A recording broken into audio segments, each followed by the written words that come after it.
Hello, আজকে আমি নতুন আরও একটি কেকের ভিডিও নিয়ে চলে এসেছি। তো এই যে দেখো, আজকে আমার অর্ডার ছিল 2 পাউন্ডের 2 টায়ার ডল কেক। তো ক্লায়েন্টের অর্ডার ছিল যে একটা ডল বসিয়ে দিতে হবে। এটা আমার অন্য একটা রেফারেন্স পিকচার দেখে আমাকে ক্লায়েন্ট অর্ডার করেছিল। এই কেকটার ডিজাইন ছিল একদম আলাদা।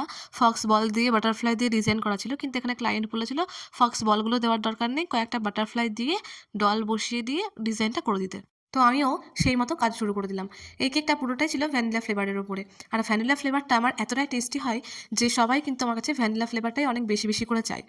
তো এই কেকগুলো আমার সম্পূর্ণ এগলেস। আমি কোনো রকম ডিম দেওয়া কেক আমি বানাই না। সম্পূর্ণ এগলেস পদ্ধতিতে আমি কিন্তু কেকগুলোকে বানিয়ে থাকি। তো এই যে আমার দুটো টায়ারকে এখানে সেট করা হয়ে গেছে। এবার আমি ডলটা বসিয়ে দেবো। ডলটা বসিয়ে দিয়ে ডলের জামাগুলো বানিয়ে নিয়ে বাটারফ্লাইগুলো সেট করে কিছু স্প্রিঙ্কলস ছড়িয়ে দেবো, তাহলে আমার কেকটা হয়ে যাবে কমপ্লিট।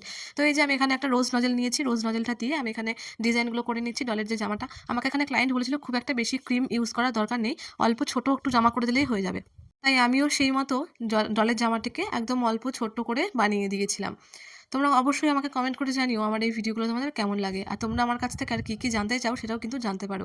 ক্রিম রিলেটেড বা কেক রিলেটেড যে কোনো জিনিস কিন্তু তোমরা আমার কাছ থেকে জানতে পারো। ছোটো ছোটো টিপসও কিন্তু আমি তোমাদের সাথে শেয়ার করে দিতে পারি।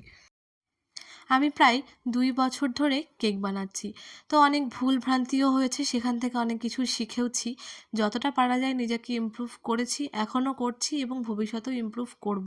তো তোমাদের যদি কারোর কোনো প্রবলেম থেকে থাকে কোনো কিছুতে, যারা নতুন নতুন বেকিং শুরু করেছো, তো আমাকে অবশ্যই কমেন্ট করতে পারো। আমি তোমাদের প্রবলেমগুলোর সলিউশন বলে দিতে পারবো যতটা সম্ভব। আর আমার ভিডিওগুলো যদি ভালো লেগে থাকে তাহলে অবশ্যই আমার ভিডিওটিকে লাইক করে, কমেন্ট করে এবং আমার ইউটিউব থেকে দেখলে আমার চ্যানেলটিকে সাবস্ক্রাইব করে এবং ফেসবুক থেকে দেখলে আমায় ফলো করতে পারো। তো এই যে আমি ডলের জামাটা সুন্দর করে একটা ছোট পাইপিং ব্যাগ দিয়ে বানিয়ে নিচ্ছি। তো এটা করতে অনেকটা না ধৈর্য লাগে।